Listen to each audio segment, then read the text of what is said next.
काल परवाकडे कोणतरी एक तामिळनाडूमधनं रसमलाई आली होती.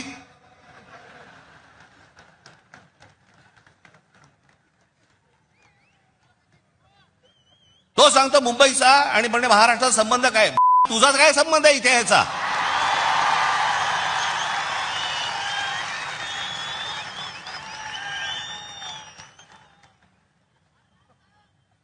यांच्यासाठीच माननीय बाळासाहेब बोलले होते, हटाव लुंगी आणि बजाव पुंगी. अनेक दाक्षिणात्य इथे राहत आहेत, अनेक जैन मारवाडी इथे राहत आहेत, आनंदाने राहत आहेत. पण कसं भडकवलं जाते बघा तुम्हाला कबुतरांच्या नावाने. कबूतर राहिली बाजूला, पण हे सत्ताधारी जे फडफडत आहेत ना, हा त्यांचा प्रश्न आहे. काल परवाची गोष्ट, इथे मुंबईमध्ये एक जैन मराठी वादावरती पडदा टाकण्यासाठी म्हणून एक बैठक झाली.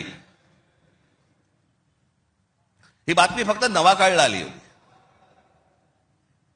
त्यांचे कोणतरी एक जैन मुली निलेश चंद्र आहेत, निलेश चंद्र बघा. ते जैन मुली निलेश चंद्र काय सांगतायत तर कबुतरे खाणे आणि मांसावरून मराठी जैन समाजात पेटलेला वाद मिटवण्याची जबाबदारी मुख्यमंत्री देवेंद्र फडणवीस यांनी भाजपा मंत्री मंगल प्रभात लोढा यांना दिली. मात्र मंगल प्रभात लोढा यांनी हा वाद मिटवला नाही, तर ह्या समाजामध्ये जास्तीत जास्त भांडणं कशी लागतील हे पाहिलं. म्हणजे मराठी माणसापासून गुजराती बाजूला करायचे, आता ही लुंगी अंडी इकडनं तामिळ बाजूला करायचे, अजून कोणतरी युपी मधनं बोलवायचा त्याच्यात अजून ते बाजूला करायचे. तुम्हाला या महाराष्ट्रामध्ये मुंबईमध्ये एकट्यात पाडायचं. एकटे असलो तरी काफी होत.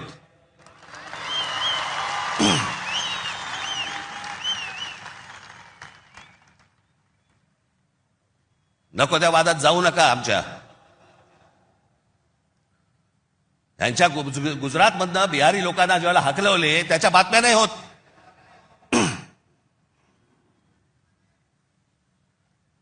ज्याने बिहारी लोकांना तिकडनं हकलवले, जवळपास 10 का 20 हजार लोकांना हकलवून दिले बिहारमधनं, भारतीय जनता पक्षाने त्याला तिकीट दिलं.